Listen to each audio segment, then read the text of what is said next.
दो बेटियों के बाद हुई तीसरी भी बेटी, फिर खुला भाग्य, आज खुद की है फैक्ट्री। नमस्कार दोस्तों, इंसान जो चाहता है वह कम ही संयोग से हो पाता है, लेकिन फिर भी वह व्यक्ति अपने जीवन में हार नहीं मानता है और लगातार संघर्ष करता रहता है। कभी कभी ऐसा माना जाता है इंसान का भाग्य भी कुछ होता है। जी हाँ, आज हम बात कर रहे हैं उदयपुर के तितड़ी में रहने वाली मंजू चौहान की, जो दिखने में बिल्कुल साधारण सी महिला है, लेकिन आज वह अपनी मेहनत व आत्मनिर्भर बनकर एक गृह उद्योग की मालकिन है। दरअसल मंजू चौहान का कहना है कि वह पहले पापड़ अचार की दुकान चलाती थी, लेकिन प्रॉफिट नहीं होता था। तब उन्हें दुकान बंद करनी पड़ी। लेकिन उस वक्त उनके 2 लड़कियां थीं। वह चाहती थी 2 लड़कियों के बाद एक लड़का और हो, लेकिन नियति में तीसरी भी बेटी होना ही लिखा था। लेकिन जब से तीसरी बेटी हुई तो उन्होंने भाग्य खोल दिया। दरअसल मंजू मानती है कि तीसरी बेटी के पैदा होने पर ही चिंता की लकीर, 3 शादियां कैसे होगी, कमाई का कोई जरिया नहीं। लेकिन मंजू ने हार नहीं मानी और उन्होंने मुद्रा लोन लिया। लोन मिलने के बाद उनके भाई नरेंद्र कुमावत और पति के सहयोग से अचार की फैक्ट्री खोलने की सोची। कुछ माह में ही प्रॉफिट हुआ। आज मंजू चौहान अपने पांव पर खड़ी है और वह आत्मनिर्भर महिला बन चुकी है। मंजू चाहती है कि ग्रामीण महिलाएं जो कहीं जा नहीं सकती है, वह घर बैठे अचार पापड़ बनाकर अपना स्वरोजगार कर सकती है। और कोई महिलाएं जो काम सीखना चाहती है वह मंजू से संपर्क कर सकती है। आज मंजू द्वारा बनाया गया अचार RJ27 के नाम से मार्केट में बहुत चलता है। सबसे बड़ी बात इस अचार की यह है कि खाने के बाद आप इसे दोबारा लेना चाहेंगे। यह सही बात है कि मंजू द्वारा बनाया गया अचार उदयपुर के सुदूर ग्रामीण इलाकों व शहरी क्षेत्रों में अच्छी खासी डिमांड है। आइए आज आपको हमारे खास कार्यक्रम में मंजू से रूबरू करवाते हैं। मंजू चौहान अपना इस पूरे कार्य का श्रेय ब्रज बिहारी बन महाराज जी को देना चाहती है, जो गुप्तेश्वर जी में विराजते थे, जो अब नहीं रहे हैं। उनका मानना है कि गुरु जी के आशीर्वाद से यह सब संभव हो पाया है। जय गुरुदेव। आज हम यहाँ तक है तो इनके आशीर्वाद से ही है। ताता हुकुम गुरुदेव महाराज के। मेरा नाम मंजू चौहान है। मैं 3-4 साल पहले अपने पापड़ियों का काम शुरू करती थी। पापड़ ये बनाते थे, फिर बहुत कम मात्रा में काम करते थे उसमें। फिर मेरे 2 बेटियां पहले से थी। फिर तीसरी जब बेटी हुई, फिर मुझे लगा 3 बेटियां हो गई है, अब इनके लिए कुछ करना ही होगा। उसके बाद मैंने अचार के लिए ये भैया मिले मुझे। भैया ने ही मुझे अचार की राह बताई, अचार के बारे में कहा कि आपके पापड़ियों में इतना बेनिफिट नहीं मिलता है, मेहनत भी ज़्यादा है और बेनिफिट भी कम मिलता है। तो भैया ने ही मुझे अचार के बारे में बताया, अचार के टेस्ट के बारे में बताया, अचार बनाना सिखाया। भैया ने ही बताया यहाँ तक सब कुछ। फिर अचार के इसमें बेनिफिट भी अच्छा मिलता है और अचार में अच्छा मुझे प्रॉफिट भी मिलता है अभी तक। पहले मैंने अचार पापड़ की पहले दुकान लगाई हमने। दुकान में इतनी ना तो इनकम हुआ करती थी और सारा दिन बस बैठने का ही होता था। दुकान इतनी नहीं चली। फिर उसको दुकान को वहीं छोड़ के बंद करके फिर पूरा फैक्ट्री डालने का ही सोचा। अचार का कारोबार बड़ा करने के लिए बढ़ाया, तो अभी तो अच्छा बढ़ चुका है यहाँ तक। अचार के साथ साथ मुझे अभी अचार अभी बहुत प्रकार के अचार तो हम अभी बनाते ही हैं। मेथी दाने का अचार, मिक्स अचार, मिर्ची का अचार। इसके साथ साथ अभी टमाटो सॉस का भी प्लांट डालना है और मसालों का, पापड़ मशीन भी है, अभी पापड़ का काम भी चल रहा है। और जितने भी प्रकार के अचार है अभी सब बनाते हैं। करेले का अचार, मीठा नींबू, सभी प्रकार के अचार बनाते हैं। क्या क्वालिटी आपके अचार में कि लोग आपसे ज़्यादा खरीदें? अचार में क्वालिटी हमारी घर जैसा अचार है, सिरका रहित अचार है। और जैसे मार्केट के अचार होते हैं खारा और नमक वाला, खट्टा भी बहुत होता है, तो हमारे अचार के अंदर हमारी टैगलाइन ही यही है, कम खारा विश्वास हमारा।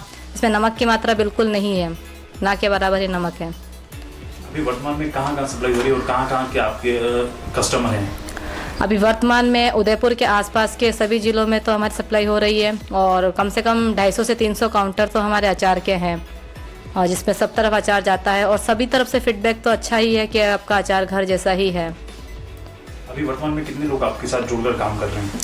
वर्तमान में अभी हमारे पास महिलाओं का स्टाफ है, कम से कम 10 से 15 महिलाएं काम करती है और मार्केटिंग मेरे हस्बैंड करते हैं। और फैक्ट्री में जितना भी मैनेजमेंट, फैक्ट्री में जो भी सब कुछ संभालना होता है वो मेरे भैया करते हैं। और सभी मैनेज करना, पैसों का मैनेज करना सब भैया ही करते हैं, मार्केटिंग हस्बैंड करते हैं। और अभी फ़िलहाल तो 10 से 15 लेडीज़ स्टाफ है, लेकिन जैसे जैसे आगे से काम बढ़ेगा तो अब महिलाओं को ही जोड़ना है। महिलाओं को बहुत काम देने की है। और बस मार्केट में अचार बिक रहा है, उससे आपका जो अचार बनाते हैं उसमें कितनी डिफरेंस है, क्या कुछ अलग है? डिफरेंस तो बस मार्केट में अचार में नमक की मात्रा ज़्यादा होती है और हमारे अचार में नमक की मात्रा नहीं होती है। सिरका रहित अचार है, घर जैसा अचार है। किस रेट में बेचते हैं आप अभी अचार, क्या कुछ रहता है? रेट तो बस हम तो यही चाहते हैं कि मार्केट में हमारा जो नॉर्मल रेट ही है और कस्टमर को कम से कम रेट में ही अचार मिले। मेरा उद्देश्य तो बस एक ये है कि जितनी भी अपने आसपास में कम पढ़ी लिखी महिलाएं हैं जो कहीं जाकर काम नहीं कर सकती, उनको वो मेरे पास आकर काम करे, स्वरोजगार लेवे और अपने आप खुद अपने पैरों पे खड़ी हो, पैसे अच्छे से कमाएं। और उनको लाने ले जाने की व्यवस्था भी करते हैं हम, ताकि उनको तकलीफ़ ना हो सफ़र में, और बस अपने पैरों पे खड़ी हो महिलाएं सब। जो घर पे महिला रहती है उनको क्या मैसेज देना चाहेंगे? जो घर पे महिलाएं हैं, मैं उनके लिए बस यही कहना चाहूँगी, अगर वो कहीं जा नहीं सकती है तो अचार का बिज़नेस बहुत अच्छा बिज़नेस है। घर पे रहकर ही आप इसे बना सकते हैं। और अगर किसी को कुछ परेशानी आती हो तो मैं उसको ट्रेनिंग भी दूँगी, और फ्री ट्रेनिंग है, और हमारे यहाँ पर आके संपर्क करें। नमस्ते सर, गुड मॉर्निंग सर। गुरुदेव के आशीर्वाद से हम काफ़ी कुछ कर रहे हैं, आगे बढ़ रहे हैं। मार्केटिंग में काफ़ी अनुभव मिलना, कंपटीशन मिलता है हमें, मार्केट जाते हैं और काफ़ी कुछ सीखने को भी मिलता है उसमें।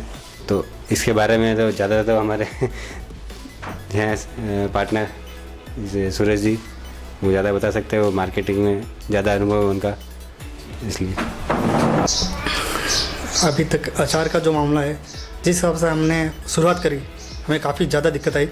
और दिक्कत के मामले में दूसरी जितनी भी कंपनियां हैं, सबने हमें मतलब टिकने का मौका नहीं दिया, और हमने पूरा जोर लगाया और हम मार्केट में टिके हैं अभी तक, और आगे भी टिके रहेंगे। और अभी तक फर्स्ट स्टार्टिंग में हमने अचार में मतलब बहुत दिक्कत आ रही है दुकानों में। दुकान वाले हमारे विश्वास नहीं करते थे, और हमने पूरी कोशिश की और उनको विश्वास दिलाया। सब जगह अचार टेस्ट करके सबको काउंटर जमाए हमने, और फर्स्ट में हमने 200-300 काउंटर करे, अब 400-500 काउंटर है हमारे, और सब अच्छा रिस्पॉन्स है। और सब जितने भी तरह के लोग एक बार लेके जा रहे हैं, दूसरी बार वही अचार मांग रहे, दूसरा कोई अचार नहीं मांग रहे। और सबसे बड़ी बात ये, मार्केट में बहुत दिक्कत आती है, बहुत बड़ा मार्केट है। इस मार्केट में टिकना हर किसी के बस का काम नहीं है। और हमारा अचार ये जो RJ सतीश के नाम से चल रहा है, ये बहुत ही बढ़िया अचार है। इसमें नमक की मात्रा बिल्कुल कम है, और काफ़ी अच्छा रिस्पॉन्स मिला है मार्केट में। और आसपास के जितने भी क्षेत्र है, उदयपुर के आसपास काफ़ी अच्छा रिस्पॉन्स मिल रहा है, और काफ़ी अच्छी सेलिंग हो रही है हमारी। और इसी तरह से उम्मीद रहेगी, और जितने भी कस्टमर हमारे जो दुकानदार है, सब हमारा सहयोग करेंगे इसी तरह से, हम यही चाहते हैं। उदयपुर किन गाँव में आप सप्लाई करते हैं? उदयपुर के आसपास में हम, उदयपुर के बाहर महावली, फतेहनगर, इधर कपासन, और इधर दरीबा, रेलमंगरा, और इधर आते हैं अपन कानोड, बेंडर, दरियाबाद, बांसी, लोंडा, इधर सलम्बर, सराड़ा, सेम्बारी, और इधर देखो आप क्या बोलते हैं, सागवाड़ा तक जाता है हमारा अचार। और इधर राजमंद, कांकरोली, और इस क्षेत्र में काफ़ी अच्छा। नमस्कार, जय गुरुदेव। मेरा नाम नरेंद्र कुमावत है, और मैंने जो अचार की अभी जानकारी आपने, जिन्होंने मेरे पार्टनर लोगों ने आपको दी है, इसी तरह से हम लोग, मेरा जो उद्देश्य था वो उद्देश्य मुझे क्लियर होता हुआ दिख रहा है यहाँ पर। और मैं यही इन लोगों से आग्रह करूँगा कि आप इस काम को आगे से आगे लेके जावें। हो सके जहाँ तक महिलाओं को आप रोज़गार देवें, और हो सके जहाँ तक जो क्वालिटी पे अगर अपन बात करें तो मैं इनसे यही कहूँगा कि आप क्वालिटी बनाए रखें, क्वालिटी पे जोर दें, और हो सके जहाँ तक अच्छे से अच्छे प्रोडक्ट आप मार्केट में ले जाएं। जय हिंद। तो दोस्तों, यह थी मंजू चौहान, जिसने अपने दम पर, अपनी मेहनत और बलबूते पर एक फैक्ट्री खड़ी की है। अगर आपके आसपास भी ऐसी कोई महिला है जिसने एक बेहतरीन काम किया है, तो आप हमसे ज़रूर संपर्क करें, और बने रहिए हमारे साथ और देखते रहिए लेक सिटी न्यूज़ राजस्थान। अब टीम को इजाज़त दीजिए। ऐसी ही बेहतरीन खबरों के लिए देखते रहिए लेक सिटी न्यूज़ राजस्थान।